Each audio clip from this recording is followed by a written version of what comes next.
जय गुरु जी। ओम नमो शिवाय, हरि ओम नमो शिवाय। ओम नमो शिवाय, हरि ओम नमो शिवाय। ओम नमो शिवाय, शिव जी सदा सहाय। ओम नमो शिवाय, गुरु जी सदा सहाय। ओम नमो शिवाय, हरि ओम नमो शिवाय। ओम नमो शिवाय, हरि ओम नमो शिवाय। ओम नमो शिवाय, शिव जी सदा सहाय। ओम नमो शिवाय, गुरु जी सदा सहाय। ओम नमो शिवाय, शिव जी सदा सहाय। ओम नमो शिवाय, गुरु जी सदा सहाय। ओम नमो शिवाय, हरि ओम नमो शिवाय। ओम नमो शिवाय, हरि ओम नमो शिवाय। गुरु मेरी पूजा, गुरु गोविंद। गुरु मेरा पार ब्रह्म, गुरु भगवंत। गुरु मेरी पूजा, गुरु गोविंद। ओ गुरु मेरा पार ब्रह्म, गुरु भगवंत। गुरु मेरा पार ब्रह्म, गुरु भगवंत। गुरु मेरा पार ब्रह्म, गुरु भगवंत। गुरु भगवंत। जय गुरु जी। गुरु जी लख लख शुक्राना। गुरु जी की प्यारी प्यारी संगत का लख लख शुक्राना। संगत जी, हमने कल शिव पुराण महात्म्य अध्याय का जो महात्म है उसके बारे में हमने कल पूर्ण रूप से अध्ययन किया, उसको पढ़ा, उसको श्रवण किया आपने संगत जी ने। और आज से महाशिव पुराण कथा आरंभ होने जा रही है। जय गुरु जी। बोलो गणपति महाराज की जय, भोले भंडारी की जय। श्री पुराण शोत्माय नमः, श्री गणेशाय नमः। श्री शिव महापुराण विधेश्वर संहिता प्रयाग में सूत जी से मुनियों का तुरंत पाप नाश करने वाले साधन के विषय में प्रश्न। आधंत मंगलम जात समान भाव मार्यम तमीश मज्रा मर्मात्म देवम पंचनाननम प्रबल पंच विनोदशीलम संभावे मनसी शंकरम विकेशम। जो आदि और अंत में नित्य मंगलमय हैं, जिनकी समानता अथवा तुलना कहीं भी नहीं है, जो आत्मा के स्वरूप को प्रकाशित करने वाले देवता हैं, जिनके 5 मुख हैं और जो खल ही खल में अनायास जगत की रचना, पालन और संहार तथा अनुग्रह एवं तिरोभाव रूप 5 प्रबल कर्म करते रहते हैं, उन सर्वश्रेष्ठ अजर अमर ईश्वर अंबिकापति भगवान शंकर का मैं मन ही मन चिंतन करती हूँ। बोलो शंकर भगवान की जय, भोलेनाथ भंडारी की जय, गुरु जी महाराज की जय। व्यास जी कहते हैं, जो धर्म का महान क्षेत्र है और जहाँ गंगा यमुना का संगम हुआ है, उस परम पुण्य में प्रयाग में जो ब्रह्मलोक का मार्ग है, सत्य व्रत में तत्पर रहने वाले महातेजस्वी महाभाग महात्मा मुनियों ने एक विशाल ज्ञान यज्ञ का आयोजन किया। उस ज्ञान यज्ञ का समाचार सुनकर पौराणिक शिरोमणि व्यास शिष्य महामुनि सूत जी वहां मुनियों का दर्शन करने के लिए आए। सूत जी को आते देख वे सब मुनि उस समय हर्ष से खिल उठे और अत्यंत प्रसन्न चित्त से उन्होंने उनका विधिवत स्वागत सत्कार किया। तत्पश्चात उन प्रसन्न महात्माओं ने उनकी विधिवत स्तुति करके विनय पूर्वक हाथ जोड़कर उनसे इस प्रकार कहा। सर्वज्ञ विद्वान रोमहर्षण जी, आपका भाग्य बड़ा भारी है। इसी से आपने व्यास जी के मुख से अपनी प्रसन्नता के लिए ही संपूर्ण पुराण विद्या प्राप्त की। इसलिए आप आश्चर्य स्वरूप कथाओं के भंडार हैं। ठीक उसी तरह जैसे रत्नाकर समुद्र बड़े बड़े सारभूत रत्नों का आगार है। तीनों लोकों में भूत, वर्तमान और भविष्य तथा और भी जो कोई वस्तु है वह आपसे अज्ञात नहीं है। आप हमारे सौभाग्य से इस यज्ञ का दर्शन करने के लिए यहाँ पधार गए हैं और इसी व्याज से हमारा कुछ कल्याण करने वाले हैं। क्योंकि आपका आगमन निरर्थक नहीं हो सकता, हमने पहले भी आपसे शुभाशुभ तत्व का पूरा वर्णन सुना है, किंतु उससे तृप्ति नहीं होती। हमें उसे सुनने की बारंबार इच्छा होती है। उत्तम बुद्धि वाले सूत जी, इस समय हमें एक ही बात सुननी है। यदि आपका अनुग्रह हो तो गोपनीय होने पर भी आप उस विषय का वर्णन करें। घोर कलयुग आने पर मनुष्य पुण्य कर्म से दूर रहेंगे, दुराचार में फंसे जाएंगे और सबके सब सत्य भाषण से मुंह फेर लेंगे, दूसरों की निंदा में तत्पर होंगे, पराये धन को हड़प लेने की इच्छा करेंगे, उनका मन पराई स्त्रियों में आसक्त होगा तथा वे दूसरे प्राणियों की हिंसा किया करेंगे। अपने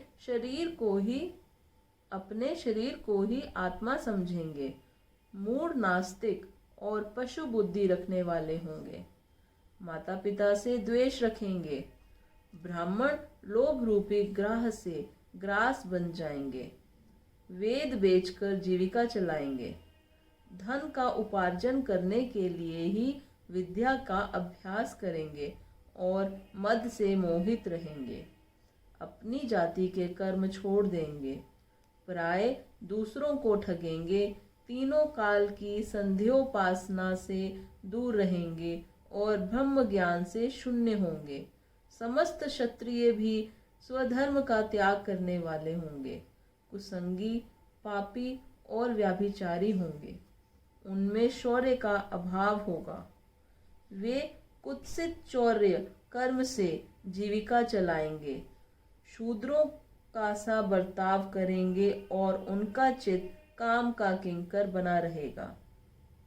वैश्य संस्कार भ्रष्ट, स्वधर्म त्यागी, कुमार्गी, धनोपार्जन परायण तथा नाप तोल में अपनी कुत्सित वृत्ति का परिचय देने वाले होंगे।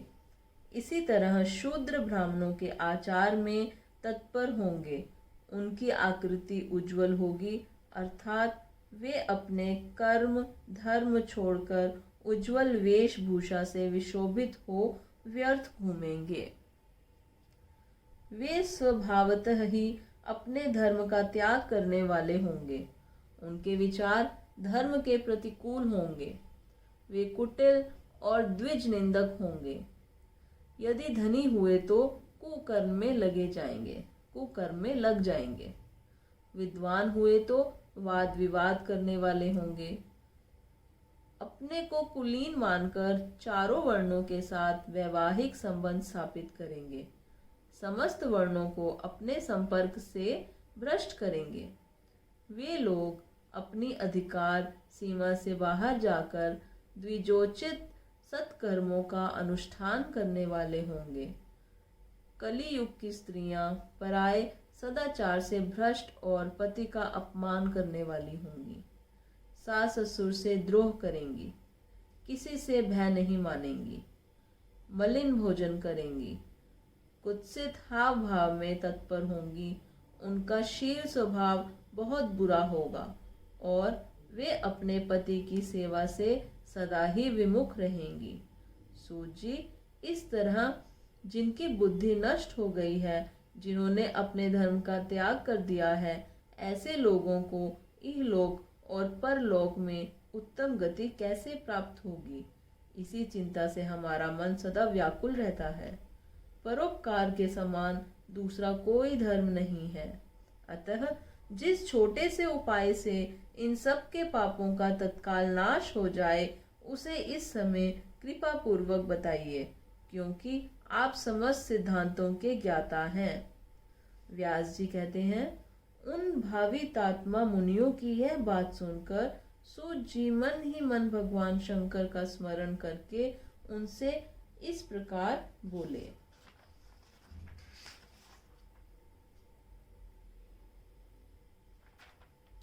संगत जी, आगे हमारा प्रथम अध्याय आरंभ हो रहा है और उसमें ऊपर प्रथम अध्याय का जो शीर्षक है, शिव पुराण का परिचय।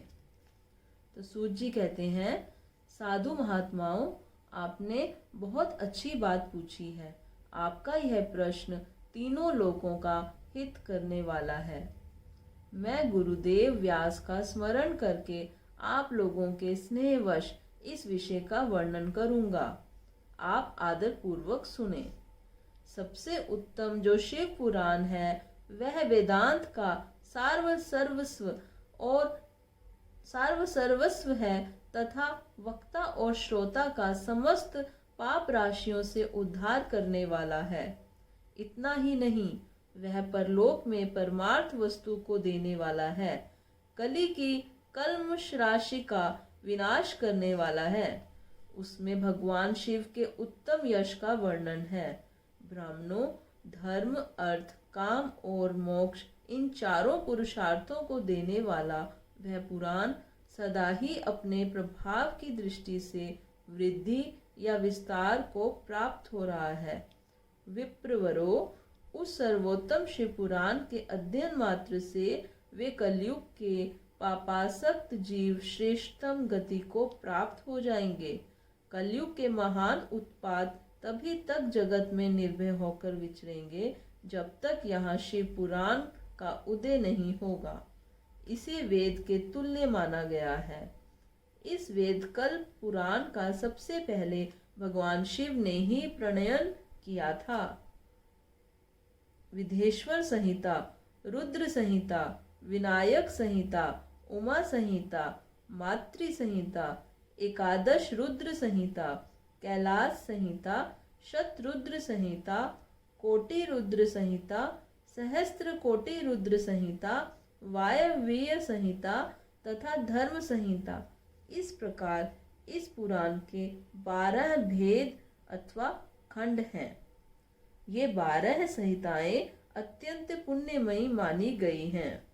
ब्राह्मणों, अब मैं उनके श्लोकों की संख्या बता रहा हूँ। आप लोग वह सब आदर पूर्वक सुने। विधेश्वर संहिता में 10,000 श्लोक हैं। रुद्र संहिता, विनायक संहिता, उमा संहिता और मातृ संहिता, इनमें से प्रत्येक में 8-8 हजार श्लोक हैं। ब्राह्मणों, एकादश रुद्र संहिता में 13,000, कैलाश संहिता में 6,000, शतरुद्र संहिता में 3,000, कोटि रुद्र संहिता में 9,000, सहस्त्र कोटि रुद्र संहिता में 11,000, वायव्य संहिता में 4,000 तथा धर्म संहिता में 12,000 श्लोक हैं। इस प्रकार मूल शिव पुराण की श्लोक संख्या 1,00,000 है, परंतु व्यास जी ने उसे 24,000 श्लोकों में संक्षिप्त कर दिया है। पुराणों के क्रम संख्या के विचार से इस शिव पुराण का स्थान चौथा है। इसमें 7 संहिताएं हैं। पूर्व काल में भगवान शिव ने श्लोक संख्या की दृष्टि से 100 करोड़ श्लोकों का एक ही पुराण ग्रंथ ग्रथित किया था। सृष्टि के आदि में निर्मित हुआ वह पुराण साहित्य अत्यंत विस्तृत था। फिर द्वापर आदि युगों में द्वैपायन आदि महर्षियों ने जब पुराण का 18 भागों में विभाजन कर दिया, उस समय संपूर्ण पुराणों का संक्षिप्त स्वरूप केवल 4 लाख श्लोकों का रह गया। उस समय उन्होंने शिव पुराण का 24,000 श्लोकों में प्रतिपादन किया। यही इसके श्लोकों की संख्या है। यह वेद तुल्य पुराण 7 संहिताओं में बटा हुआ है। इसकी पहली संहिता का नाम विधेश्वर संहिता है, दूसरी रुद्र संहिता समझनी चाहिए, तीसरी का नाम शतरुद्र संहिता, चौथी का कोटि रुद्र संहिता, पांचवी उमा संहिता, छठी कैलाश संहिता और सातवीं का नाम वायव्य संहिता है। इस प्रकार ये 7 संहिताएं मानी गई हैं। इन 7 संहिताओं से युक्त दिव्य शिव पुराण वेद के तुल्य प्रमाणिक तथा सबसे उत्कृष्ट गति प्रदान करने वाला है। यह निर्मल शिव पुराण भगवान शिव के द्वारा ही प्रतिपादित है। इसे शैव शिरोमणि भगवान व्यास ने संक्षेप से संकलित किया है। यह समस्त जीव समुदाय के लिए उपकारक, त्रिविध तापों का नाश करने वाला, तुलना रहित एवं सत्पुरुषों को कल्याण प्रदान करने वाला है। इसमें वेदांत विज्ञान में प्रधान तथा निष्कपट धर्म का प्रतिपादन किया गया है। यह पुराण ईर्ष्या रहित अंतःकरण वाले विद्वानों के लिए जानने की वस्तु है। इसमें श्रेष्ठ मंत्र समूहों का संकल्प है तथा धर्म, अर्थ और काम इस त्रिवर्ग की प्राप्ति के साधन का भी वर्णन है। यह उत्तम शिव पुराण समस्त पुराणों में श्रेष्ठ है। वेद वेदांत में वेद रूप से विलसित परम वस्तु परमात्मा का इसमें गान किया गया है।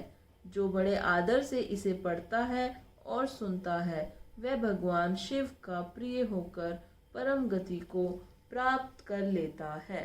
बोलो शंकर भगवान की जय, भोलेनाथ भंडारी की जय, गुरु जी महाराज की जय। कर्पूर गौरम करुणावतारम संसार सारम भुजगेन्द्रहारम सदा वसंतं हृदयारविंदे भावं भवानी सहितं नमामि, भावं भवानी सहितं नमामि। संगत जी, आज हमारा प्रथम अध्याय यहीं पर संपन्न होता है। जय गुरु जी।